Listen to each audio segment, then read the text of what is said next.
being in that room, bro, it's competitive, but like we're real tight, man. Like it's a tight knit group. We Mhm. hang out together. We do stuff outside the building together. Um, and just being a part of it, like I said, it's a brotherhood. 140 people and 70 football players around, Jeez. Spain. But excited for it. I'm really excited for our student athletes. It's going to be an incredible experience. We honestly feel it is the best school in the country at what we call whole person development. Those four bottom bricks: spiritual, social, mental, physical. Hello, welcome back to D1R 202. I'm your host, Kobe Manzo. Tonight I've got three incredible guests. This is going to be a really fun episode, and I think this is a really sweet episode to show how far we've come, and that there's been episodes of D1 Rejects in dorm rooms and kitchens and living rooms, obviously many of which being in this very studio, but we've come a long way, and I think this episode is a great showcase of that. Inside of one episode, three incredible guests, the first of which, the former Kutztown star turned NFL running back, Craig Reynolds from the Detroit Lions, joins the show tonight. Super excited to get Craig on here. Phenomenal dude and human, and happens to be a hell of a football player. So it's been exciting watching him on Sundays in one of the, if not the best offensive backfield in all the NFL, and we get him on the show tonight. Following Craig Reynolds, the head coach from Carnegie Mellon, Ryan Larsen, joins the show ahead of the Tartans' trip over to Spain, another D3 international trip in which they will play some overseas competition and, of course, enjoy Spain and Madrid and Barcelona, these different spots that I think is going to be a really neat experience for that squad. And then closing out the episode, staying at the D3 level, staying in the PAC, I guess Carnegie, formerly PAC. We talk about that a little bit. But Coach Derrick Baney, the offensive line coach and recruiting coordinator from Grove City College, joins the program later on tonight.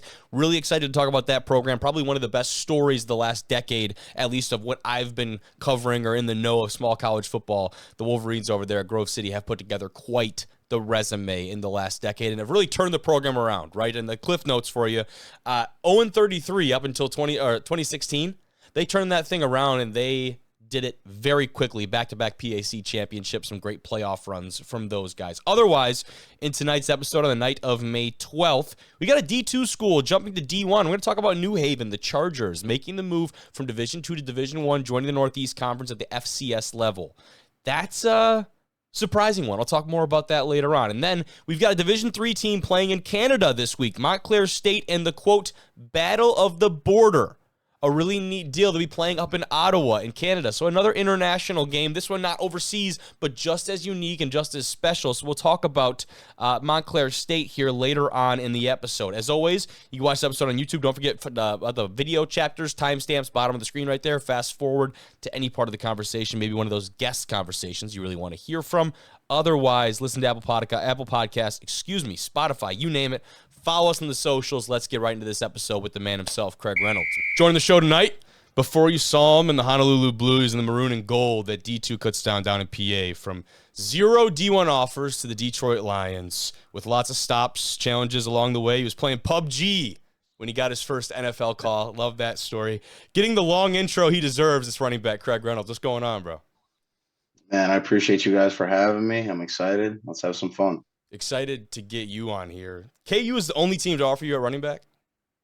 Yeah, man, that was actually crazy how that worked. Didn't really have any Division I interest going to my senior year. And then, the PSAC schools came around, and everybody was really talking like DB safety. Okay. And I was like, And I really didn't have any like real NFL hopes at that point in my career. Okay. So I was talking to my dad. I'm like, I mean, if I want to play Division II, like I want to play running back. Like, that's what I like to do. It's what I love. So, and then one other school, I'm not going to name the other school, but there was another kid that was in our conference that they wanted me to compete with if I came to their school. And then if whoever didn't like win the job, technically, went to defense. Come on. I was like, I'm like, nah, like I'm just going to, and then Kutztown, I felt at home.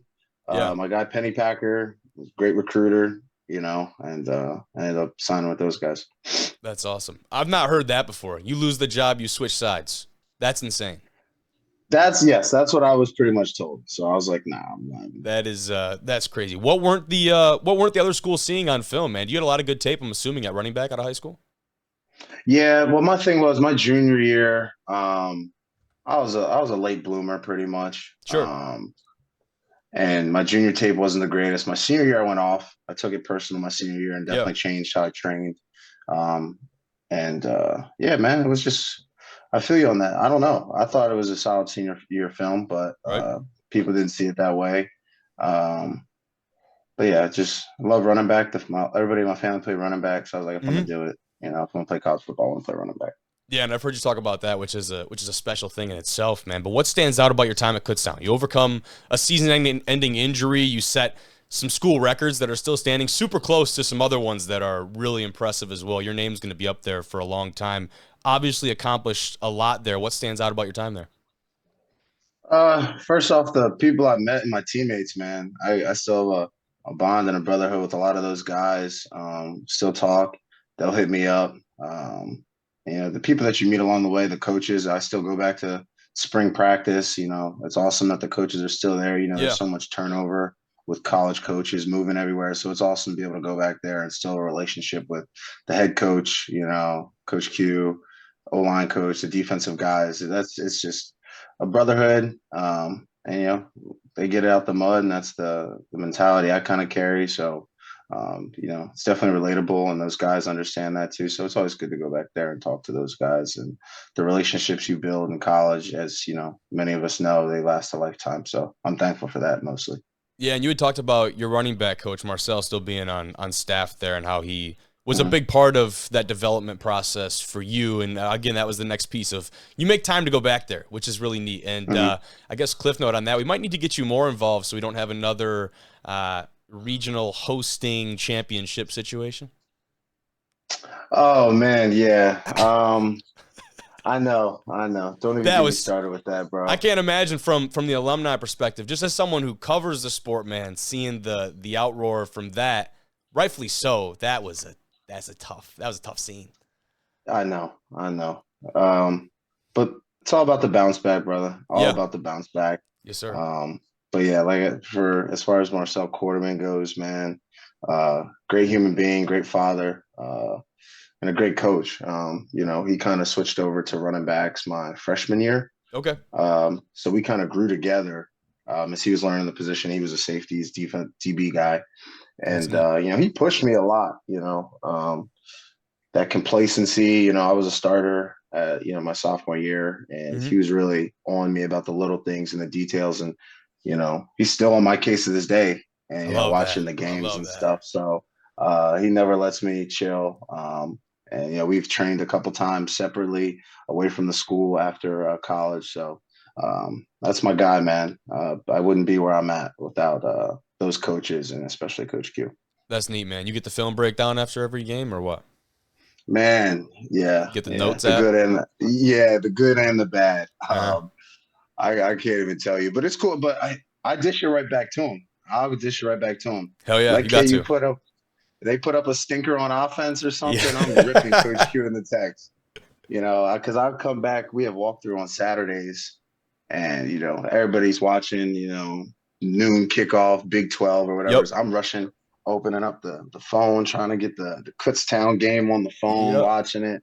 And I'll tune in the middle of the second quarter, and it's 3-0. I'm like, bro, come on, you got to put points on the board, bro. Like y'all should be putting up at least 30 a game. We're sitting here 6-0 in the second quarter, bro. I'm bored. So I give him a hard time. He gives me a hard time, but it's only for both of us just to get better and push each other. It's a part of the relationship. That could be PSAC ball, man. That's how it is. And we've had, Jordan Davis comes to mind immediately as a guy who we've had on here, was one of our sponsored athletes, and he had talked about, your impact on those guys, being able to train with you a little bit too separately. Any long-term plans getting more involved with the team? I know we've seen Max Crosby in his new role still in the league with his alma mater.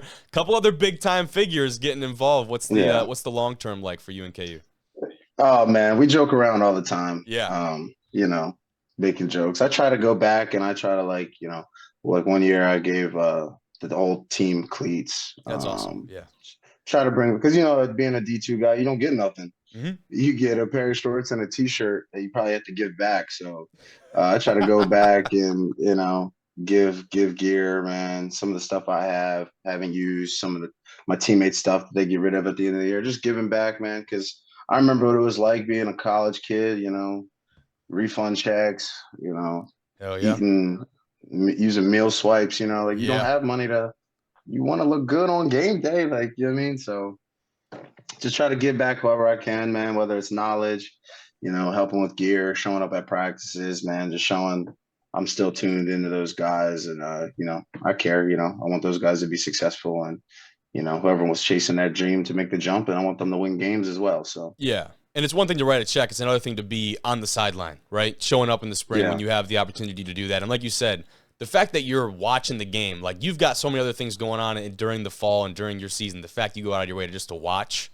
I mean, that probably hmm means the world to those guys. And yeah, the day a refund check hits, that's a good day. The day you get a I meal know. swipe, that's a great day. From one of the Yeah, underclassmen, too, you get off campus, all of yeah. a sudden, I don't know what I'm doing for dinner tonight. Let me hit up a couple of the freshmen, get in there and do whatever. And yeah, man, it's different. It's absolutely different. Just had a couple guys on last week, and going from he was at Virginia Union, now he's moving up to West Virginia, and I'm talking to him like, what's the biggest difference? He's like, man, I don't have to worry about what I'm eating for dinner tonight. Like, just Right. stay in the facility, right? And Yeah. as a guy at this level, there's so many other extraneous things off the field that you got to worry about and take part of. So it's a different deal, but I'm sure when you get to that level, it just makes it all the more special. Nah, for sure. I'm thankful. I mean, shoot, I remember when I first got into Washington, and going to Division II, to that kind of facility in the Hmm. NFL was just crazy to me. The tub situation, like we had like one little makeshift tub that you could get in to warm up. They got a whole pool layout, water treadmill. Like, oh, I'm like, I have never seen this stuff before. But some of these guys that went to these bigger schools, they've had that, since they walked on campus. So just being, grateful for the opportunity I'm in, coming from the small schools. And everyone's got their own path, right? Everyone's journey is unique in some ways. Yours more than others. Talked about no college Mm, looks earlier on. You started talking about the Redskins and that opportunity, the first of many for you, but they didn't stick early on, right? Cut by 7 mhm. different teams, man. There's not a lot of guys that can bounce back from that, and you've shown you've been able to do that time and time again. You get this chance in Detroit, right? And what do you remember from that original camp? Go back to 2021. What do you remember Mhm. about that camp? What made it different in your eyes? Um, I mean, first off, it's all God, man, because the way everything just went, I can take it all the way to when I got the phone call that they wanted me to work out, Mhm. um, to get signed. I missed my flight because I was training at the time at Kutztown. So I had to drive to my house, get my stuff. My agent told me not to pack a bag. I packed one anyway because I said I wasn't coming back. And it made me late for the flight. So I missed the flight. They put me on a layover somewhere else. They ended up having the workout regardless without me. They signed the other kid, but they still worked me out. I ended up still getting signed as well. And then 2 days later, I go through a walkthrough with the team, and then there's a game the next day, and I fell back to my training. Me and Coach Heck were pretty much training, and not pretty much. I was full pads in my training Okay. back in Pennsylvania, so I felt like I was already in training camp while everybody else was as well. So that's what I think really helped me. And then, man, just being in Detroit, man, you have to earn everything, and they give you opportunities too. So I was able to just scratch and claw that camp. There was ups and downs for sure. I mean, I'll tell you the story.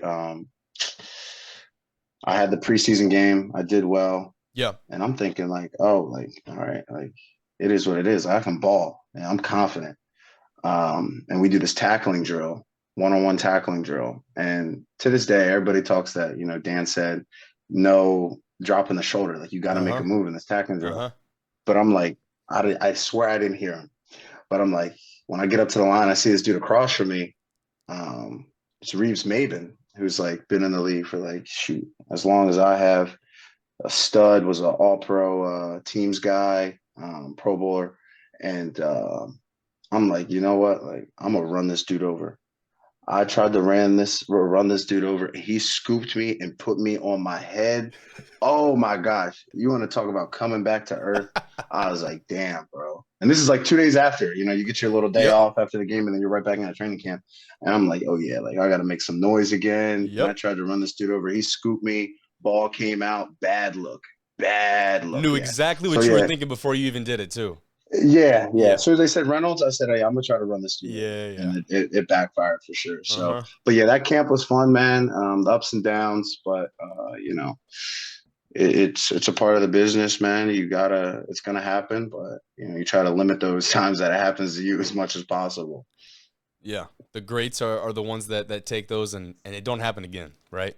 Exactly. Yeah. That's what it Hell is. no. It's going to happen to Hell everyone no. regardless. That's good. Learn And from your that's the mistakes. first year under Dan Campbell. First impression of MCDC, as he's I guess semi-affectionately known as now.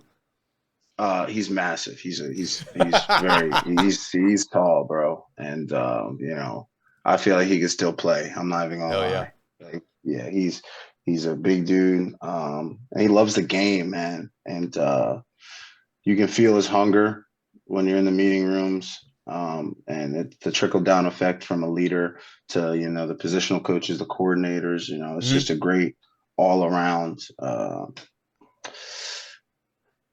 feeling there that you just want to be a part of. Yeah. And that's one thing I learned being in other places and then coming here, man. It's just it's something you definitely want to be a part of. It's exciting. It's intense, and just everybody in that building loves football, and they're there because they enjoy what they do and they appreciate it and they know what it takes to be at that level. Because we have a bunch of NFL coaches Yeah. as our former players that are our coaches I now. got you. So they know what it's like, man. And it's just great to be a part of. And I'm so blessed. And you got to be a part of something new coming in, right? It wasn't this, a franchise where you come in and they have this track record. They know exactly what to expect each and every day. He came in and shook things up. And you from the outside looking in, biting kneecaps, drinking enough caffeine to probably kill several individuals. He's going through the warm-ups with you guys. Some people absolutely right away, again, from an outside perspective, bought in, absolutely loved it. Others, very hesitant to jump on the Dan Campbell train early on because of some of these things that he is going in and day out. Eventually, I'm sure you guys have come to understand that's who he is. But originally, did it take 100%. time for guys to gravitate towards that, or was that a really instantaneous type of feeling? Instantaneous for me. That's Like awesome. I was like, this dude's authentic. He's real. And he commands the room. And it earns everybody's respect. Like I said, former player, so he knows what it takes. He knows ball. He's very smart. So yeah, that first year was awesome. That training camp, meeting him, and then there's a whole bunch of other coaches, like I said, that are part of it, and that the relationships that you build with some of these coaches and the players, man, they all want the same thing, and gritty, tough. We're not created for comfort. We want to get after people for 4 quarters. So Yeah. it's definitely something I knew I could get behind immediately when I got there. And you started, on the practice squad there with Detroit. Before you got your shot late in the year versus Denver, was there ever a real feeling or sense of job security given your background in those other stops? I mean, no, I really try to just go out there and just compete. I know the starters weren't big fans of me on defense because I was really trying to like OD. I was out there treating it like it was game day. I'm not gonna lie. Uh-huh. But just never know. You never know when it's gonna happen. It happened in Washington. I got called up, but I didn't play any offense, just special teams and just staying ready. So you don't got to get ready, man. That was the biggest thing for me. And it definitely paid off because it happens, really out of nowhere with the whole COVID situation. People just Yep. popped up with COVID in the middle of the week. So it was a blessing how it worked out, getting the opportunity like that. I just wanted to make the most of it. Going from, playing running back at Kutztown where, I can see the street on that side of the end zone and the street on that side of the end zone. Then you go playing, Mile High in Denver Yep. in a packed house, so I just tried to take it all in, man. It was definitely a blessing. That is good. Better experience than that first couple special team snaps you had talked about? Oh man, yeah. I didn't know what was going on. And that's one of my bigger regrets is from my football career is not running track all the way throughout high school. Okay. And not taking special teams as serious as I should have when I was in college because I was playing running back so much. Sure. I'm keeping 100 with the audience. Like I really, I wasn't really doing special teams, but besides returning. That was a big part of your game. The all-purpose yards were legit. Yeah. They check out. So when I got out there and I'm on kickoff and the bullets are flying, I'm like, what the hell is going on? Punt, I'm like, what is going on? Yeah. So just, once I learned and dug into the game and learned about special teams, and I've had great special teams coaches as well that have invested time into me, and just making a role out of that throughout my career as well. Just trying to make the most of it. Because like I said, at Kutztown, it wasn't really like that. And then, go to Washington, get out in the field, and I'm like, it's a deer in the headlights running around, not knowing what's going on. So, And for guys in your shoes, like this isn't the case of, hey, you lose the job, you're going to play defense. No, lose the job, you're out of a job, right? That's it. Yeah, so, and for a fence guy in that way, we talk about a lot of guys, D2, D3, NAIA that are making that jump. Man, if you can't get in on special teams, there's a good chance you're not even going to see the field a lot in these, even in the preseason games, if you're, blessed to make it that far. But running back, on the other hand, that's a position that gets better with reps, I think is the best way to talk about it. As someone who's played it, and you've obviously done much more so and at a higher level, but I think it's the same across all levels. You get the first hit out of the way, you get through a whole series, and all of a sudden, as a back, you start to really get that momentum going. It felt like for you, that was the chance you got that next week against the Cardinals, right? I think you see that come into play. Is the first time, is it the first time you felt like you got a quote-unquote real chance to go through and be the feature back for multiple series and kind of be the bell cow in a sense? Yeah, for sure. When we came out in the Broncos week, practice was a little weird because, like I said, the COVID stuff kind of happened like Wednesday or Thursday. So we were kind of in like a little split rotation. And then the following week, pretty much, I was able to get my first like real start. And no, you're not wrong, man. And, I feel like every running back, doesn't matter the level, says the same thing. Like, I got to get into a flow. I got to get the first hit out of the way. And, once that game started, you know how it is. You get hit and then there is no crowd. There's, it's just you people in the box playing football. You're really not hearing the coaches yelling and stuff. Like, you're just so locked in, and that's just kind of got into a zone, man. And, so blessed, like I said, to have that opportunity to, I probably touched the ball, like 20 times or something like that. 26, man. 26 carries that day. Yeah. Like you don't That's get a lot of that, touches. Bro. It is. And I definitely felt it. I ain't gonna lie. Yeah, no, I believe that.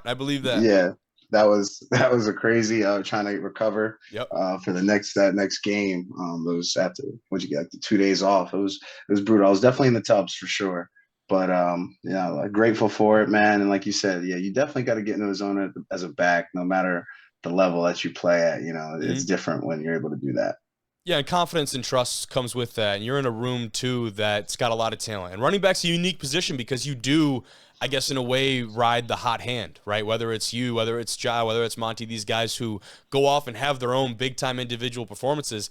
If he's got it right now, chances are, unless he can't go, he's staying in there. Like, you're giving him the rock again. So that's where running back is a very unique position. And so for you to be a part of this very talented group and what's got to be one of the, if not the best offensive backfield in the league right now, what excites you about sticking with those guys and being around that level of talent, which I'm going to go ahead and assume helps you raise your own bar? We compete every day, man. That's the best part. Being in that room, bro, it's competitive, but like, we're real tight, man. Like, it's a tight knit group. We hang out together. We do stuff outside the building together. And just being a part of it, like I said, it's a brotherhood. And then, I feel like the football definitely comes, after that. Like, we're definitely friends, and then from the football aspect, man, just we compete, we coach each other up, we make each other better, we know each other's weaknesses, we try to work on those things. And it's fun, man. We have fun doing it. You can tell too, by the way. You can tell. Like, you guys, like, those relationships are real. This isn't something that you put on for the camera or whatever. You can tell, at least from what I can see, of course, what everyone can see on whether it's socials or whatever else. Like, those are real bonds and relationships you guys got going on. For sure. Some of the funniest, like Jameer and David, some of the funniest people I've ever met, man. So just being able to go out there and go to war with them, day in, day out on Sundays, wherever we line up, man, it's definitely a blessing. And then just being able to, you know, come back after those games, hang out, do whatever, hop on the game, sit down at lunch, Yeah, man. politic, talk, whatever. It's a blessing, man. I love it. Hey, well, I've enjoyed watching you on Sundays. I'm going to enjoy it even more now. I haven't talked to you, brother, but I really appreciate you taking some time. All I got for you tonight, my man. I appreciate you. I'm going to say one thing, right? Yeah. You can cut, but this is my PSA to all my guys out there trying to make it, okay? Let's hear it. The younger you are, obviously, now hearing this message, but I feel like a lot of guys, when they try to come out, they wait until, their senior year to start to lock in. Mm-hmm. I feel like we're already behind the 8 ball as small school guys. We don't get the notoriety, we don't get the looks, we don't get the same tape. So you're already behind the 8 ball. You got to put in the time, the work, and the effort early on in your career. I feel like for me personally, the first thing I did, I Googled NFL players my height. I can't get any taller. God made me how I'm there. So boom, once I saw that, okay, 5'9", 5'10" running backs are in this NFL. After that, it's up to me now. God gave me the height. I got to put in the work. So fight tirelessly, man. Do whatever you got to do, early mornings, late nights. Be your biggest critic. And also, man, think of it from a GM standpoint. Why does a GM want me to be on their 53-man roster? There's only 53 spots, and the battles are tight. So why and what is going to separate myself, whether it's, special teams, doing the stuff that other guys don't want to do, and look at your own tape, man, and be your biggest critic. Let your coaches let you know what you need to work on, man, because I get a lot of people that ask me, oh, I'm trying to do this, I'm trying to do that. And, sometimes it's either a little too late, or they don't know that, your film is pretty much you running all deep routes, post patterns, but then you come out and run a 4.6 at your pro day, but your film doesn't show you running the route tree. What? There's not 4.6 deep threats in the NFL unless you're super tall and you can go up there and attack the ball, 6'5" guys. So you got to think of it with the mindset of why does a GM want me on their team? And then you work from there. All right, a massive thank you to Craig for coming on the show. We're going to talk about a Division II team moving up to Division I, that being the New Haven Chargers out of the NE10. And this is a move that I think for a lot of people familiar with that landscape up there in the Northeast, they kind of saw this one coming. Everything that I have kind of seen and heard is that New Haven had been inquiring about a move like this for quite some time, and now, for whatever reason, just ended up being the correct time for them to go and make this jump. They will be leaving the NE10 at the D2 level, joining the NEC, the Northeast Conference, at the Division I level, where they will compete as an FCS or Football Championship subdivision institution. And pretty quick turnaround on this. And as I go through some of the information here, University of New Haven has accepted an invitation to become a full member of the Northeast Conference when it begins its transition from Division II to Division I on July 1st. We're talking less than 2 months away, they will already start their transition to Division I. And what's even more surprising is that New Haven sponsors 20 sports, and they'll be integrated into NEC schedules beginning this year, with the exception of football. So football is the one sport that will not be competing in the NEC at the Division I level this fall out of all the sports at New Haven, which I certainly, from a logistics standpoint, understand. That would have been so many hurdles. People probably having schedules fully finalized. To get something like that finished up would have been incredibly difficult, especially you look at the NE10 and some of the non-conference games that they're playing, you would have left a lot of teams out to dry. But it is weird, nonetheless, that football is the one team that will not be going up this fall to play a Division I slate. The Chargers will become a full Division I member in 2028-2029, that season. Football's addition to the conference schedule is still to be determined. So we don't know. You would imagine that next fall would be their inaugural year competing at the D1 level, so to speak, as a transitional member or whatever the correct term is. but you don't know. We don't know yet. It hasn't been confirmed. So New Haven will not be limiting its rosters. All student athletes will remain on their respective teams, provided they maintain good academic standing and meet the standard expectations set by their head coach, which is consistent with any collegiate program. So that is, as I punch my microphone, that's a neat deal, right? It's not like, okay, we're going to Division I, we're going to bring in all these different recruits now because we have money to throw around, and by the way, all of you guys that were on the team, gone, right? That's absolutely not what's happening, which is good, and I think it's worth noting, there's more than one Smurf turf in college football now at the D1 level. Obviously, this has been here, and even though it is FCS, we got more than one Smurf turf now at D1, so Boise State, look the hell out. I know Boise State has actually tried suing a couple different like high schools and maybe some other universities even. Don't believe that's really got much traction, to be honest. But this looks pretty similar color-wise. Like that blue's got to be pretty spot on. I don't know. Neat stadium, though, for the Chargers.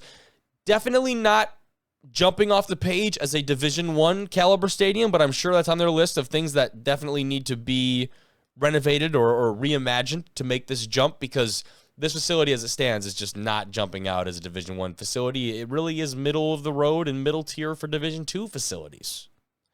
A lot of things that need to happen over there, but they thought it was the right move right now. And at the D2 level, the Chargers have had a lot of success in the Northeast 10. They had back-to-back conference titles the last 2 years, 34-11 going back to that 2021 season. So in that last span here of these 4 seasons, so to speak, 34-11. That'd be 5 seasons. Correct myself there. That's a really impressive streak. They haven't had too much success in the playoffs. They won a game in 2021 and one in 2018, so they have at least gotten to that second round a few times. But this is a team that, if we're being incredibly honest, plays in one of the worst conferences in D2 football right now. And that's just objectively speaking by looking at playoffs and kind of win-loss type of scenarios.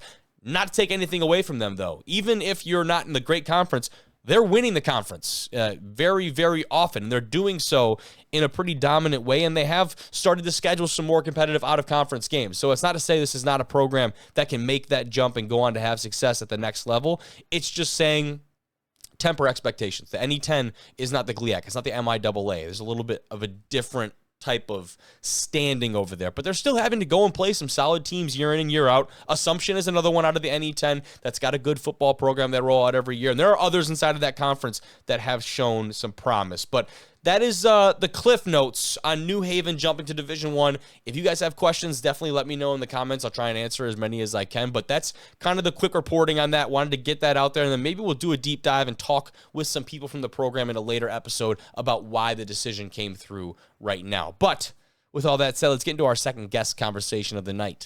Joining the show tonight, the head coach of one of the top academic institutions in the country. He's got those boys playing some ball down in Pittsburgh from Carnegie Mellon, soon to be Spaniard, Coach Ryan Larsen. What's going on, man? Hey, Kobe. Thanks for having me, man. Excited to get you on the program here. And I keep scrolling through Twitter and the socials. One of the favorite things I see now and I come to expect are the practice photos and now turned video interviews from you and company down there. Yeah, it's funny when I, became a first-time head coach and we had spring ball. I was trying to think of ways to get the guys excited about spring practice and just people around it, what we were doing. And it so happened that my first spring ball here was the first time the D3 allowed pads for spring ball as well. There you go. So it kind of coincided. And so what I did was I actually took guys playing in action shots, game jerseys. And I was trying to do current players. And there's a couple I had to fill in with alums that, we just didn't have a guy in 14 or something like that. And the amount that the players liked it and then the parents loved it. Oh, yeah. And so then it was like, okay, how do we take this to the next level? So then we start doing the practice jerseys and the numbers. And like the amount of like messages you get from parents, like, oh, it's great to see my son smiling today, or like just the joke it's become on the team. And then we started doing math because we're dorky and we're Carnegie Mellon. Oh, yeah.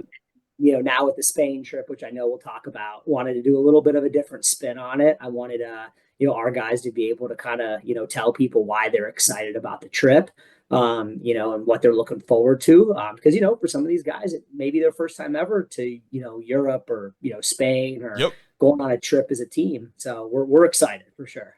Are you the man behind the camera doing these interviews, it sounds like? I am. I will not be a lot during the Spain trip. So I do want to admit that we're going to be pumping out a ton of social media over the next 8 days. Good. And I am not going to be the man behind the camera. I have eloquently and graciously handed that off to other people. That's probably a good thing. Yeah. It's probably a good thing. I got a couple other logistics to worry about moving, 140 people and 70 football players around, Spain. But excited for it. I'm really excited for our student athletes. It's going to be an incredible experience. And let's talk about this trip. And I kind of mentioned to you, I'd seen very little, which is exactly why I wanted to get you on here and talk about this, because it is such a unique opportunity for you and your program. What I do know, you guys are shipping out tomorrow. How did this opportunity come about? What can your team expect heading overseas? Yeah, so this goes back to my college playing days. Before my junior year, we went to Ireland for 8 days, played a game, and in all honesty, one of the greatest experiences of my life.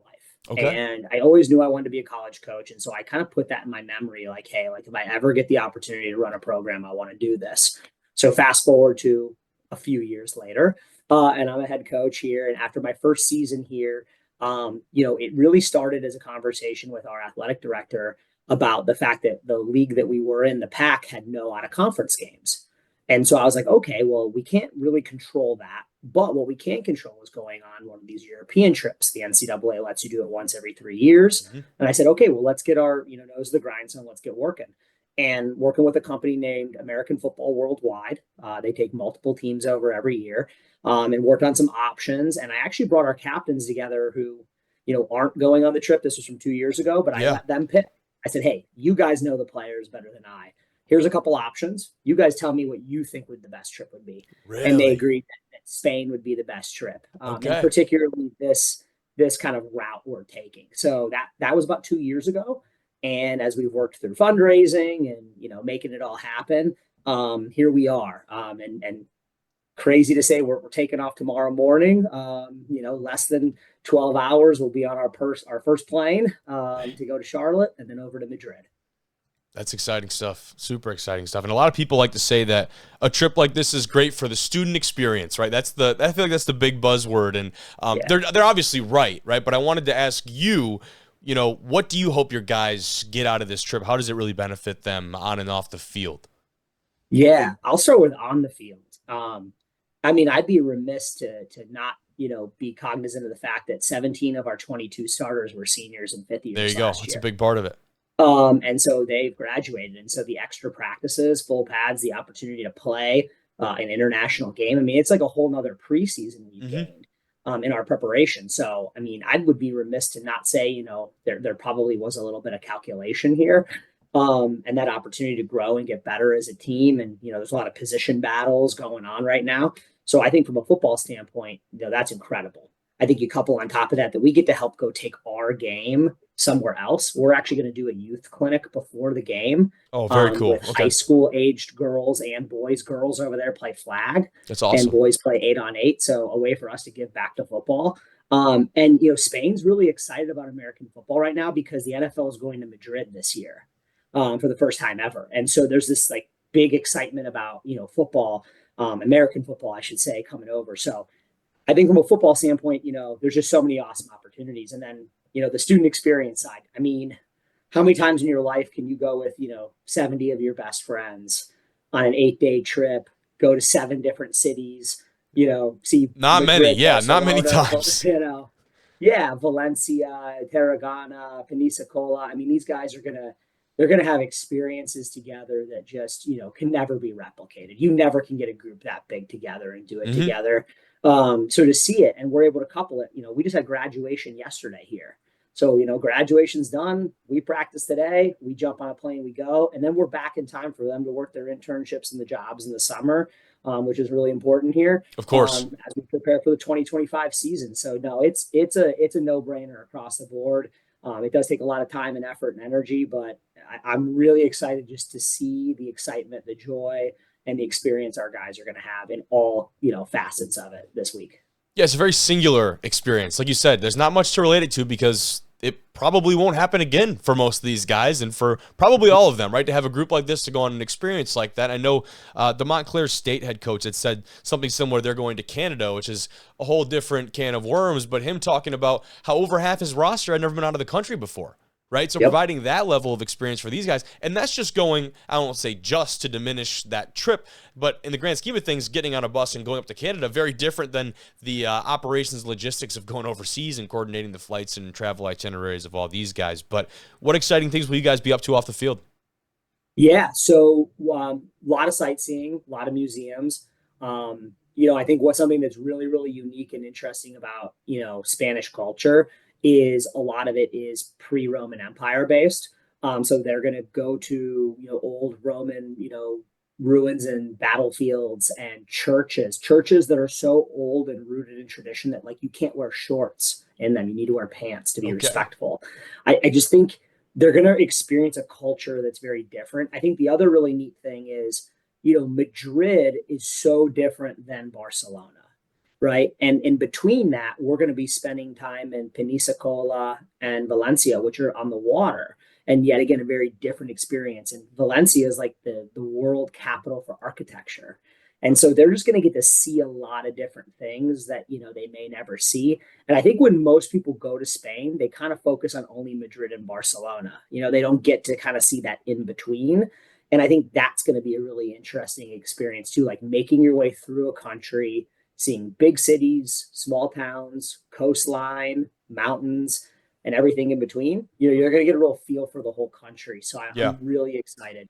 And the company that we're working with, I mean, they lay it all out. I mean, they That's do great. it all. Yeah. Which makes it great for our guys. And then for me, that we can just get on the bus. Well, we got head coach and social media manager already. So travel agent would have been like another hat to go on top of what you got going on. Yeah, no question. 100%. That's neat. Now, I was trying to do some reading up on some of those rules. Is it 10 extra practices for an international game or something of this sort? You're allowed 10 within 21 days before you leave. Okay. Now, we only ended up using 7 because of finals. You. I just wasn't interested in practicing during finals days. And I actually wanted to give the guys 6 days off to go home, see their family, do whatever this past week. So we kind of gave them a week off as finals wrapped up, let them go do their thing. And then we came back and practiced today, got everyone together, had dinner together.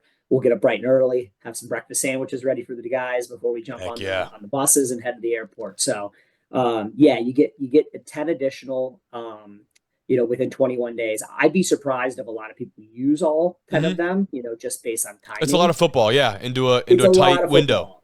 Especially after spring practice, right? You've already had 12 helmet practices and 4 shoulder pad practices. We actually even trimmed a couple of those back as well. Just because, at the end of the day, I want to always get better at football and take advantage, but there has to be a line here of, going a little overboard and, making sure we're keeping the student kind of first and student athlete with midterms and then finals and such. So trying to be cognizant of that. And I think our guys really liked the balance and kind of how it built up to full pads and became more real football. And we're doing situational stuff and stuff like that. It was fun to like prepare for a game. That's what it felt like. Yeah, no, I bet that does add a bit of extra motivation there. How does your prep change from a coaching standpoint? You've got 10, really 7 extra days to go out there and implement, whether that's some additional scheme. You talk about replacing and supplementing some of those starting positions of guys that have graduated and moved on. How does that change from a progression standpoint, maybe how quickly you move into some of those install pieces or try and get guys acclimated at different spots and see where they're comfortable? Yeah, I think the most important thing that we did is that we really saturated our guys with situational football. Okay. We were doing goal line, coming out, flipped around, so back against the end zone. We were playing second down situations into third, third down situations in the fourth, full special teams. I mean, we really treated it like a game week in a lot of ways, or what we would do in preseason camp. And so then we could coach off of those situations too. Like, we're not just running plays to run plays. Like, we're really doing it in a way. We still kept it very focused on us. It was us versus us. I mean, there's very little film out there to scout. We're going to have to adjust. We're going to have to communicate. And we've done some things to prepare for a little bit of everything on both sides of the ball. But I think the most important thing that we did is that we took advantage of those practices and we consciously said as a staff, like, we're just not going to run plays to run plays. Like, we're going to get situational football in and get better at it so that when we do come into next preseason camp, we kind of have a little bit of a base already of what we want to do in those situations, especially as we're looking to tweak things like offensively, defensively. we talk a lot about the people changing. Well, if the people are going to change, sometimes your scheme's got to change too. Mm-hmm. You got to make adjustments, right? You got to adjust to the strengths of your team and maybe hide some of your weaknesses a little bit. And so I thought the extra 7 practices really allowed us to put some of that stuff under the microscope as well and say, hey, is this new stuff we're doing on offense and defense and special teams really good? Is it really worth it? Is it good in theory? Is it good on a whiteboard? What's it look like on film? And regardless of the game we play in Spain, like the value in that and being able to walk into preseason camp with so much more clarity in that piece, man, that's huge. Now we can really focus on the players and the position battles and the depth chart as we prepare for our first game against University of Chicago in 2025. And that's a whole another exciting endeavor too, going off of this too. But I mean, yeah, you talk about it, pairing the scheme with the personnel is something that I think the great staffs can do. And of course, you're going to have a lot of institutions and places that are so set in their ways and have been running the exact same system to a T for however many years, and guys get recruited into that. But there are a lot of staffs too that will not totally scrap what they've got going on, especially in your guys' case. Talk about a little bit of that success, but you have to mold a little bit. You have to really cater to the guys that you have in the locker room right now and play to their strengths. You talk about that outgoing class, man, the time that they've had there, 39-6 overall, 3 PAC championships, a perfect 23-0 at home that I was not personally aware of, which is an incredible feat. What kind of legacy has this class left on the program for you guys? Oh, man. Yeah. I think I can encapsulate it in kind of, one word. You don't replace, right? You don't replace them. I think that's disrespectful to them, but I think it's also disrespectful to the next guys coming in, expecting them to be someone that they're not. Absolutely. It's our job to honor them, and it's our job to build upon the amazing foundation that they created for us. We had some exceptional football players and exceptional teammates in that group, guys that, didn't see their best football maybe till their senior year, their opportunities, but took advantage of it. Like you said, 23-0 at home, that's a big deal. That's a really big deal. That's pretty unheard of. So really, really proud of our guys, like their championship rings. There's a little piece in there that signifies that 23-0 at home, because that is a big deal. Like, it's easy to have one bad Saturday and that go away. So no, we're going to miss them a lot, but they've also set the stage. They set the stage for us to make this move from the Pac to the Centennial. They set the stage for us, going to 2 Sweet 16s in the last 3 years. And us wanting to move and be one of those national programs. A lot of people talk about Carnegie Mellon as, one of the best universities in the country. We say all the time, there's no reason why our football program can't be the same way. We don't use academics as an excuse. It's why we're all here. And we truly believe we're one of the few places that you can be a top 25 football program and have top 25 academics from the university level. There's so few places that can brag that off. But that also motivates us to do more. We want to beat Mount Union. We want to beat North Central. We don't just want to be in those games with those teams, which we've been fortunate enough to be in those games. We want to win those games, right? Yeah. We want to get to that level and be able to say, hey, you can have the best of both worlds here. So it all feeds. It's the culture and everything that those seniors built. It's the opportunity to go to places like Spain. It's the opportunity to move from the Pac to the Centennial. It's us moving into some pretty aggressive out-of-conference scheduling. It's all of it builds together. And I would be remiss to not, mention the unbelievable support we get. Our administration, our alumni. Absolutely. Like, these things just don't happen because I want them to happen or players want them to happen. Like, it takes a lot of people together to share the vision and share that alignment. And I'm really, really blessed to be in a place where no one wants to not see us be successful. Everyone wants us to be successful, because they know we're going to try to do it the right way. Let's talk about that move. You got into it already a little bit, and very well said, by the way, on all notes, of course. But it does feel like the start of kind of a quote-unquote new era for the Tartan football team, because even though they've got the same guy at the helm and a lot of the guys who have helped pave the way in this kind of new era of the program, was everyone on board with that move to the Centennial at first? What were those initial conversations like? And I know I've heard and seen you speak about it, and you just did so very well here. Why do you believe it is a net benefit for you and your program? Yeah, I think, backtracking to when we made the announcement, I was really proud of how our team, like, we had a team meeting, myself and our athletic director. We explained to them some of the reasons why we thought it was the right move for the future of the program, whether it be more out of conference games, higher competition level in the Centennial, more postseason opportunities with the Centennial, opportunity to travel more, which we weren't able to do. And if you want to win a national championship, you got to stay in a hotel, you got to get on an airplane. Like you have to, and you have to get good at those things. Yeah. You can't just expect to do it when the lights are the brightest. And I think our players did a really good job of saying, okay, this is great, but like we're focused on 2024. And we never talked about it again, not once as a team. Okay. And very respectfully, every media outlet, whether it was newspapers or social media based, when they would ask, I say, out of respect for this team, the 2024 team, we've decided we're not going to talk about it. I like that. When the season's over, we'll talk about it. And in the press conference after Mount Union, because officially that season was over, and I was asked, I answered the question for the first time all year to the media, to the outside. But we kind of, I wouldn't say we had a pact, as we didn't say, hey, this is our pact, we're not going to talk about it. We just said, hey, we're not going to really address it. We're going to focus on this season. That's what matters the most. And then we're going to move on. So I think our team dealt with it really, really well. I think as we make that transition now, and now we're able to kind of talk about it in the future, we're talking about flying to U Chicago week 1, having Wisconsin lacrosse and Barry come in and play us out of conference. We're going to go back to Georgia the next year and play that game back with Barry. Now we can talk about the excitement. We can use it in recruiting. We can talk about, hey, we're a national university that wants to play a national schedule to find kids from all over the country, right? And so now we're able to use it as a tool in our recruiting. We're able to use it as a tool in our program building. And those are all things that matter to us because, yet again, our aspirations are to be at that national level. But I think it all goes back to us just being focused on what we had to do first, because what we do next wouldn't matter if we didn't take care of our business this year. Everybody's saying, oh, you guys are crazy. Why are you moving? If you can't even win the pack, why are you moving? So, I think I give a lot of credit. It goes back to the seniors, keeping the mission focus of our team. Just keep continuing on, doing what we need to do, and then we'll deal with that when we got there. And I think our guys have done a nice job with that.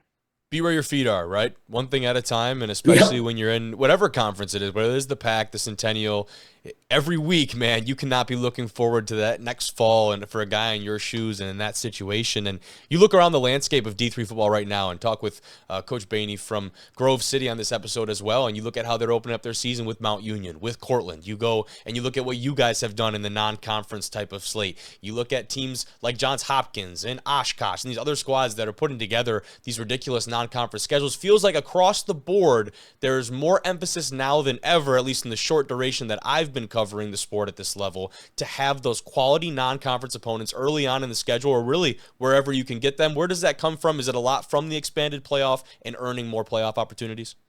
I think it's some of that, but I also think that, you have to go with a mindset that if you want to play at that level, you have to be battle tested. Absolutely. I truly believe my first year we opened at home with Worth from Spokane, Washington area. And, we had lost to them the year before I got here. And that's a tough team. And, we play them, we win at home, and then we go up and play RPI at RPI. And we win a 10-7 game on the road, a really tough place. And we won a lot of 7-point less games in 2022 and go 11-1. And we were never uncomfortable in those close games. And I firmly believe it's because we came right out the bat playing tough teams. And so it's the same mentality. I used to coach lacrosse as well in college, a long time ago at Rhodes. And I worked for a head coach there, Dave Zazzaro, a great guy. And he used to say all the time, you can't get skinny eating cupcakes. You've got to take on tough competition to be great. And I really appreciate that I'm at a place, and similar to those places you're talking about, Grove City, great for them to go take on those games, right? Some of the Wisconsin schools, sometimes that's not their choice. They've got to go do it. Yeah, absolutely. And I get that, sure. But I respect it. It's why when Coach Janis called me from Wisconsin lacrosse and said, hey, you want to play? I'm like, heck yeah, let's do it. Two great teams. Let's do this thing. I think that it's good for football. It's good for the national brand of football. It allows us opportunities even in these moments. We're talking about it on a podcast. We're bringing more awareness that, hey, Division III football isn't just playing people 2 hours in a little circle around you. Yes. You can get out there and see other places and experience other things. I mean, heck, a kid from small town, maybe Wisconsin is going to be the first time he ever has been to Pittsburgh. Absolutely. Right? And may never have that experience, right? And so I think that that's important for football on both sides. And I think we use football as an opportunity and a lens to help our guys grow and get experiences that are going to help them beyond football. And competition is the greatest way to do it. And I I tip my cap to Grove City. I tip my cap to Wisconsin lacrosse. I do. I think that these programs, they care. They want to get out there. They want to compete like we do. And I respect anyone who wants to compete. I think that that's what we should all want to do. I like that a lot. And you talk about, too, the product that you're showing, right, on Saturdays for this level of football, especially early on in the season. You pique the interest of someone that maybe wouldn't have tuned into one of these games. All of a sudden, they're putting on, your game. It's CMU versus lacrosse or some of these other highly touted matchups. And this is potentially one of their first times watching Division III football. And all of a sudden, it becomes, ooh, wait a minute. Maybe I've been missing out on something because this is a lot more entertaining, maybe a lot more skilled than I maybe had thought this level of football would be. So for the brand and for the level of competition at D3 football, I guess thank you from everyone. And obviously you're a part of that. Coach Janis, great friend of the program. I've absolutely loved working with him and his guys over there. But we'll make it even more exciting to watch you guys face off in the fall, man. Excited for you and your trip. Definitely will be following along. Thank you very much for your time tonight, Coach. Yeah, appreciate it. Follow our social media, Instagram and Twitter. We're going to have a ton of content out there going on in the next week. I'm really excited to showcase the trip to everyone because I think it's right for college football. Any D3 team that wants to go do this, I hope that they're able to take advantage. There's a few companies out there that are great to work with, and hopefully they can find one that works for them and make it happen. Yes, sir. More and more teams taking advantage. The Tartans is just the latest of the bunch. Have a good rest of your night, Coach. Yeah, thank you, Kobe. Appreciate you having me on. A big thank you to Coach Larsen for coming on the program tonight. We're going to stay in D3 football, and we're going to talk about another D3 international trip. This time, though, these guys aren't going to Spain. They're not going over to Europe and crossing the pond. They're going up to Canada for what they call the Battle of the Border. Montclair State is playing in Ottawa, Ontario this Friday, May 16th, against the Ottawa Sooners, who play in the Ontario Football Conference of the Canadian Junior Football League, the CJFL. If you will. That is the appropriate abbreviation. This is a really neat deal. Battle of the Border is such a cool way of kind of tying this in. It's something that's happening this week. And, a lot of times when you go over and play this quote-unquote international type of competition, I think the stigma is that it's more for the experience, not so much for the football, and that the teams you're playing are usually not very good. This is a team and a program that sent a long list of alumni to the CFL. They got a tradition going back to 1960 with multiple national championships over there in that CJFL. And I'm hoping it makes for great competition for the Redhawks and company. That should be a really fun game to follow along with. The head coach from Montclair, Mike Palazzo, says student-athlete experience is forefront in making something like this happen. He says half his team has never left the country. Half his roster has never been outside the United States. So even though you could say it's just Canada, this is a very unique experience for a bunch of student athletes that otherwise would have never had an opportunity to go and do something like this, let alone to play football on top of that.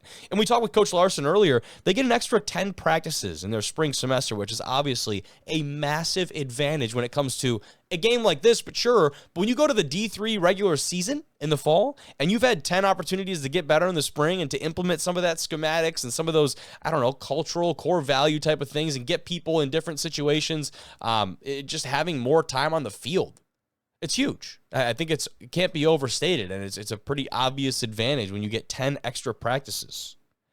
On top of that, MSU or Montclair State, they graduated 43 seniors last year. 43 seniors. So obviously, you got a lot of guys in new positions, a lot of underclassmen that need to step up and have very big years for this Red Hawk team. And that makes these practices a huge developmental portion of the spring for this Red Hawk team, because you got all these guys that need to get more and more reps. And of course, practice is great, but you do it in an actual game setting in the spring. That's something that just you can't match up to that, right? Division IIs, we started to see it with the spring games. Now the D2 teams are able to have and hold against other Division II competition. This is probably the next best thing if you're a Division III school and you want to get some of that game-like competition and snaps in the spring. This is the field that they're playing at. It's called GG's Field, and you guessed it, it's home of the Ottawa GGs. Just a really cool setup, though, actually. Like, really underrated setup right here on, I don't know what river this is, but it's right on the river, got the highway on the other side, not as much of a cool deal, but a nice grandstand. Of course, the end zones, because it is like CFL-type rules and regulations, very, very different. Goalposts right in the middle, got those weird dimensions, but absolutely love the setup here. I think it's a really, really neat place. Here's more of a ground view field, got the big grandstand ahead of the river. And then one other thing you'll notice, there's a scoreboard, but this last picture is very interesting. And it is interesting because this is the same facility. It's fitted with a dome for use in the winter months. This is the first time I've seen that. Of course, I've seen domes like this, like kind of temporary, almost inflatable looking type domes across the country. I don't know if I've ever seen one that goes up over an existing football field during the winter months. I feel like there's usually a separate facility nearby that athletes would go and train at. This is probably a first for me. I mean, let me know if other teams are doing this across the country, high school, college, or otherwise. But when they put the dome up on their game field and then take it down on a yearly basis is very interesting to me. This is what they're doing up there in Ottawa. But some other information as far as the game goes, it will be 4-down football, but each team will have 12 players in the field at each time. So that's obviously a rule from up north there, and that's something that Montclair State and their coaching staff has had to adjust to, getting used to 12 guys on each side of the ball. So on defense, maybe that's an extra linebacker. On offense, do you add someone on the offensive front at the O-line spot? Do you bring in a couple multi-back packages or an extra tight end? What do you do with that extra 12th man? Very, very interesting. And then my last note on this was, imagine adjusting to the motion and the pre-snap process of a CFL-style offense where you can have multiple guys moving at once. You got guys who basically get a running head start off the line of scrimmage, and you can motion vertically into your route tree and your route concept. That would have to be a massive adjustment for some of these defensive backs and some of these players in general for this Montclair State team. But the battle of the border, Montclair State going up to Ottawa, I think it's going to be a really exciting deal. Definitely we'll follow up on that and hopefully get someone from the team or the coaching staff on the show to fill us in on some of the info. But let's stay in D3 football. Our last guest conversation of the night, heading over to Grove City. Joining the show tonight, recruiting coordinator and O-line coach for what I truly believe is one of the best stories right now in small school football and really of the last decade. A big part of building Grove City, what he says and what they all say, brick by brick. Coach Derrick Baney. Coach, what's going on, man? Oh, not much. Just thank you so much for having me on tonight, and really appreciate everything that you and your platform, what they do for Grove City College, and not only our program, but just all of the colleges and programs around the United States, the country. Just appreciate you guys. I appreciate you, man. And I've had the privilege and honor of following along with you guys. I was saying earlier on that having Nico on, it feels like forever ago. The strides the program has made even since that conversation are ones that are incredibly impressive, and we're going to go on and talk about all of that. But brick by brick, and I've heard people talk about this all over, but it feels the most fitting way to start the conversation because that is Grove City football over there. Not just a saying for you guys either. How do you describe the meaning behind the mantra, so to speak? Yeah, absolutely. I think that you hit the nail on the head there. It's not just a saying. It's not something that, we just say in the beginning of camp. It's not something that we just post on social media just to sound cute or different. It really is who we are. It starts with a foundation, with a vision. And our vision clearly states there's 4 parts to it. There's the 4 bottom bricks, spiritual, social, mental, physical. We say to glorify God in the pursuit of earning a degree, building lasting relationships, and competing for PAC and national championships. That encompasses spiritual, social, mental, physical. You walk around campus, every one of our buildings on campus started with a blueprint, that vision. Mortar, that kind of, is kind of, holding everything together. That's the love. And the process is we're just going to stay faithful to laying bricks every single day. So we say vision, process, love, the vision being those, that foundational element of to glorify God, and then, in the pursuit of earning a degree, building lasting relationships, competing for PAC championships. And the process is just keep laying bricks until it becomes a wall. And the love is that mortar that holds everything together within our program. I love it. And watching Coach DiDonato, that he gets into saying that and going into that deal, and then everyone else is the video from, I believe, the PAC championship, and everyone else starts to pick it up as he gets going. Really special moment. And at the end of that, you talk about getting your degree, building those lifelong relationships, then everyone chimes in, winning the PAC championship. And that was I just remember vividly watching that. It's fun to feel like you're a part of those moments, right? Just through social media and through some of these video and other things. But you guys have been building for some time now, right? And it's starting to see the fruits of the labor. And you talk about laying those bricks. There's a lot of those classes, he's talked about it ad nauseum, those classes early on that didn't see the success, but knew they were going to be a critical part of what you guys were building. Now, back-to-back conference champs, 19-1 in the regular season during that time. Those new rings with the bricks behind them, the visual imagery that goes along with what you guys are preaching day in and day out. That's an incredible way to commemorate what you guys have been able to accomplish so far. Yeah. No, I have goosebumps just listening to you say that. I mean, I came in with Coach DiDonato in 2015, and we never, we didn't know how long it was going to take. We had no idea.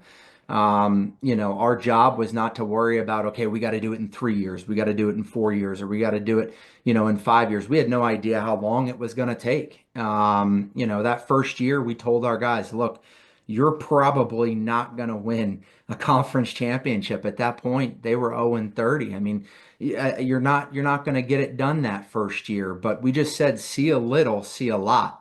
See a lot, see nothing. Just see a little. Get better at how we lift weights. Get better at how we recruit. Get better, on how we practice, how we go, day-to-day operations. Just see a little. Address one of those issues a day, and you're going to see a lot. Oh my God, we just won our Like first that. our first game. If you try to worry about winning a conference championship, see a lot. You're going to see nothing. You're going to get overwhelmed, and that feat's going to seem like it's too big to accomplish. Congratulations on winning a college football game, right? Yeah, That's what yeah, it all yeah, comes back to. yeah. That's something that we never ever take advantage of, take granted. I mean, Coach DiDonato, every single opportunity that we get, that is the first thing that he says. There's I always love three it. points. He's a pastor's son, so he says he works in 3 points, 3 point sermons. Good. But that's the first point of every victory is congratulations on winning a game because. There's one young man that comes to mind, Brett Pinson, that transferred in, to Grove City, and his career, he never won a college football game, never won a college football game, and I remember like it was yesterday. We were 0-9, getting ready to go, to practice. It was towards the end of the season, last regular week, and Coach DiDonato asked Brett. He said, "Brett, why are you going to practice today?" And we were 0-9. And he said, "I'm going to compete for a PAC championship, coach." And I remember standing in the back of the room looking at Coach DiDonato. And I just remember thinking, we're going to be all right. We're going to get it going. To get buy-in like that is definitely not easy. And you said it earlier, from 0-33 up into 2016, the rebound that you guys have experienced, and certainly not the first to cover it because you guys have been doing this, but what's different about the day-to-day of this team and these guys, compared to those who laid that foundation and still played those critical parts? And also, to another part of that, you've been here, you talked about it for really the long haul, right? You've been a part of this entire journey. What's so gratifying about being able to say, hey, we came in when this thing was at what was probably in the history of this program an all-time low, and now we're starting to see, again, end goal, and the ceiling is still higher and higher for you guys. But what's different about that day-to-day, and how gratifying has it been to be a part of this thing from the beginning? Oh, I mean, it's been amazing. I mean, when you look at just that first year, our coach and I, our first year in 2016, we actually went 0-10. And we were just as joyful going 0-10 as if we were going 10-0. To be honest, we don't get our joy from the wins and loss column. We get our joy from our faith. We say, don't derive fulfillment from what you do, bring it to what you do. If you get your joy from earthly things, wins, losses, did I get an A on the test? Does that girl like me? Whatever it might be, if you get your joy from things here on earth, you're going to live a pretty miserable life. But if you get your joy from your faith, that first foundational brick, spiritual brick, if you get your joy from your faith, then nothing's going to, touch you. We did a lot of work, Kobe, studying, Jim Collins' Good to Great. And there's something called the Stockdale's paradox. And basically what that is James Stockdale was a POW, a prisoner of war in Vietnam. And when he was in capture, that he was one of the only ones to get out. And they asked him, they said, "Look, James, how in the world did you get out of the unfathomable. I mean, just getting beat, tortured, every single day. How did you get out of that? And he said, I confronted, the brutal facts of my current situation, but I also retained faith that I was going to get out in the end. And he said, listen, there was people in that POW war that they would say, I'm going to get out by Christmas, and Christmas would come and go, and those people would die. Or I'm going to get out by Easter, and Easter would come and they would get out, and they would die. He said, look, I'm just going to confront the brutal facts of my current, reality. It's a bad situation, but I'm going to retain faith that I'm going to get out. And to be honest, that's all we did. We confronted the brutal facts. We were 0-33. It's a bad situation. We were the worst program in the country. I mean, there's 240 something Division III football schools, and we were the worst one. Confront the brutal facts. Don't run from it. Confront it. Embrace it. And then, but also retain faith that, okay, if we just see a little, we're going to see a lot, and we're going to get that first win. And it happened, a year later. Man, well said. I definitely, I like that. And there's, with all that being said, this program's at a place now where you guys want to be tested week in and week out against the best programs, right? You're no longer at that bottom tier, bottom of the barrel type of deal. You are among the best. And so with all that being said, could you have imagined just a couple of years ago opening your non-conference slate with a very recently crowned national champion in Cortland and a national powerhouse in Mount Union? That has got to be something, just a very exciting proposition for you guys. One, to put them on the schedule, but let it also be known, number two, to go out there and have a belief and a true feeling that, hey, we can come out and win not one, both of these games. Yeah, no doubt. I mean, our vision statement when we started, I mean, I guess you said it right in the beginning. You said what had, changed. When you look at our program, in 2015, when Coach and I got here, 2016, we took over, and it started with to glorify God in the pursuit of earning a degree, building lasting relationships, and competing for PAC championships. It ended with PAC championships, and we studied a lot of great leaders. I mean, Sam Walton, inventor of Walmart, Walt Disney, and Mickey Mouse, has played a pivotal role within our program. And all of those organizations, those people, when you study them, they said one thing: your vision should scare you. You should wake up and you should be afraid of your vision, because it's going to force you to grow. It's going to force you to be uncomfortable. It's going to force you to stay focused on the vision and not your circumstance. So when we achieved our vision twice of winning the conference title back-to-back years, we said, okay, we did what we set out and did what we said we were going to do. And the only thing left to do is win a national championship. So now our vision statement ends with competing for PAC and national championships. So there was a lot of reasons that went around, when we reached out to Cortland, and Mount Union, and obviously, just so much respect for Cortland and what they've been able to do. And they were, just class acts up there with their facilities and just their game operations and how they handled things. It was just first class. And we're excited to welcome, Mount Union. And like you said, it's exciting. We made it to the postseason 2 years in a row, national playoffs. And another big reason was, if we were going to get, any kinks, exposed, we wanted to get that done early, get it done in non-conference games, get it worked out early, rather than in the NCAA tournament when it's win or go home. Mm-hmm. And we saw, I mean, you guys certainly performed well on that big stage. You go back to that Cortland matchup, man. I mean, a matter of the direction of wind. Like, we're talking. Yeah, we don't need to dwell on that one, but I know you guys are excited for that matchup, and that was fun. That, once again, result aside, that's what makes this level of football so incredible, right? Because sometimes in your guys' situation, the feel-good stories are much more than just the feel-good stories. You go out there and put a product like that in between the white lines, and all of a sudden you're talking about something a lot more than a good pat on the back or something that makes you feel better at the end of the night. Like, this is a real program we're talking about, and one that you guys have had to find an identity for, right? And I think you've touched on it a little bit. Of course, it's touched on the background and the vision and some of what's gone into that, but schematically, I wanted to start there and finding an identity with this team. And while you might not be the OC or DC, you're obviously involved in all assets of this team offensively, of course, maybe a bit more. How do you start to fine-tune in the early stages of this, what this team becomes known for in all phases of the game? Is that something that you engineer around your current personnel, or something maybe you recruit into? How are those early stages, those baby steps as things got going when you tried to discover that identity? Yeah, such a beautiful question. I mean, again, I alluded to Jim Collins, Good to Great. We dove deep into that book, and James Stockdale, but he also touched on a really really important item within our program, and it's called the hedgehog concept. And basically, what Okay. the hedgehog concept is it's three circles, and the goal is you want to operate right where those three circles intersect. And the first one is what are you deeply passionate about? Okay. And basically what the hedgehog concept is Jim Collins, he interviewed all these companies, these organizations that basically they started out average, decent companies, organizations, but then they made the jump to great. I Hmm. mean, just amazing companies.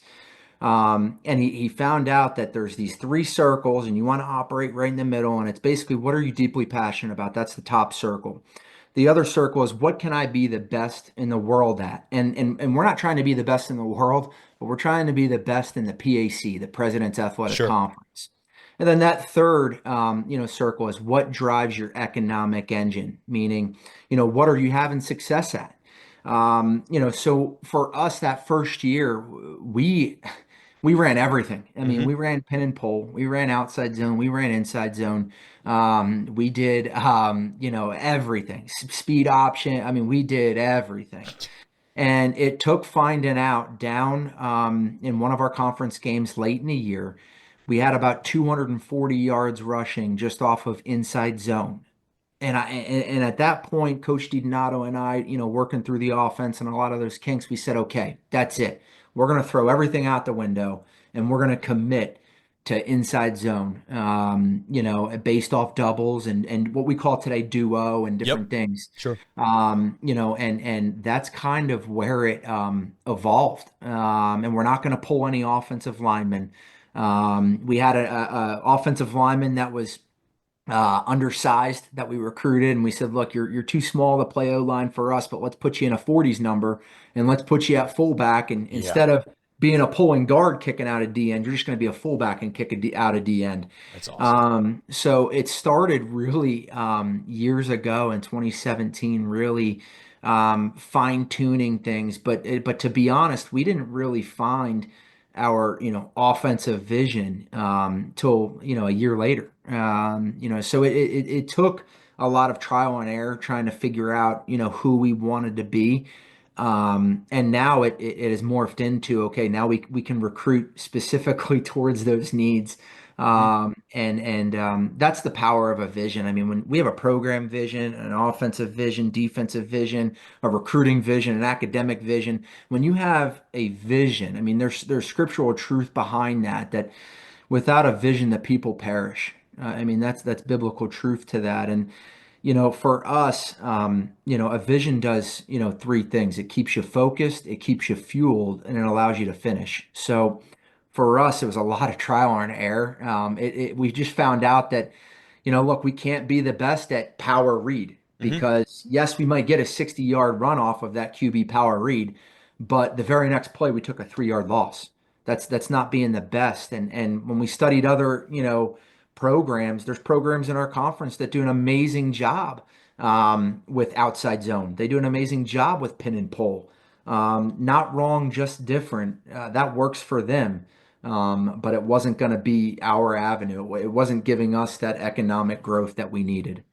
Yeah, and I'm sure as you go along, that helps to refine that vision, so to speak, to narrow Mm. down the guys you're bringing on campus and to help you maybe be more selective, right? If you're not looking for a guy to go pull and kick out an end or lead up through the hole. You're looking for a guy who's going to get down in a double and then get up to the second level on a linebacker. You're looking for, at least in your position group, potentially a totally different skill set, a totally different Mm. body type, guys that you can Yeah. mold into kind of different packages and things, which helps out on your end if you can be that focus. And to talk more about your role, I wanted to ask, how has your role changed as this team experienced more and more success? Being the recruiting coordinator, obviously one of the best selling points, quote unquote, I hate that term, but best way to describe it, of any program is winning.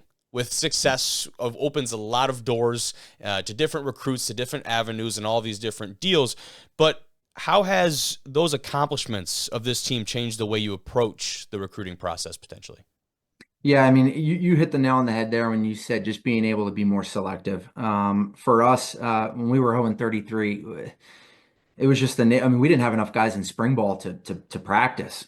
So that first year, we had to all hands on deck, and we had to just fill a roster. And at that point, it was trying to convince kids, hey, I know we're 0 and 30 right now, but I promise one day we're gonna be okay. We're gonna win some games. But now, fast forward, I mean, 19-1, and um, we're very, very blessed. I mean, when you walk on campus and you see the academic buildings and the landscape, and it's one of the top academic schools on the East Coast, and an affordable price. I mean, we have the full package. We firmly believe this, and I'm going to make a bold statement. Um, we honestly feel, and we tell every recruit this, that we honestly feel it is the best school in the country. And what we call whole person development, those four bottom bricks: spiritual, social, mental, physical. You're going to get elite everything. I mean, some schools may be phenomenal football programs, but academically they might struggle, or they might not offer the spiritual element, but their academics might be really, really good, and a combination of the four. At Grove City, you're getting a spiritual, Christ-filled, campus and academic education. You're getting a phenomenal social environment. All of our staff, I'm actually one of the few guys, myself and one other coach, that is not an alum. All of our coaches are alum. And then you throw in, top 25 football. You're getting the best of everything, really. We're very, very fortunate. So for us, it's, a lot of kids want to come see what Brick by Brick is all about, and see for themselves firsthand what it's all about. So we're so fortunate that at this point in the recruiting process, kids are really seeking out Grove City, and we're very blessed to say that. You guys have earned that, man. Absolutely. Like I said, it's been fun to follow. It'll be even more enjoyable to now having this conversation and talk with some of you guys to continue to follow, going into this fall and see what you guys do in the fall. So, Coach, really appreciate your time, man. That's all I got for you tonight. Yeah, no, thank you so much for having us. And like I said, you guys are just first class in everything that you do. And we're just so thankful for you and your staff and just everything that you guys do for college football. So thanks so much for having us on today. Thank you, sir. I appreciate it. Have a good rest of your night.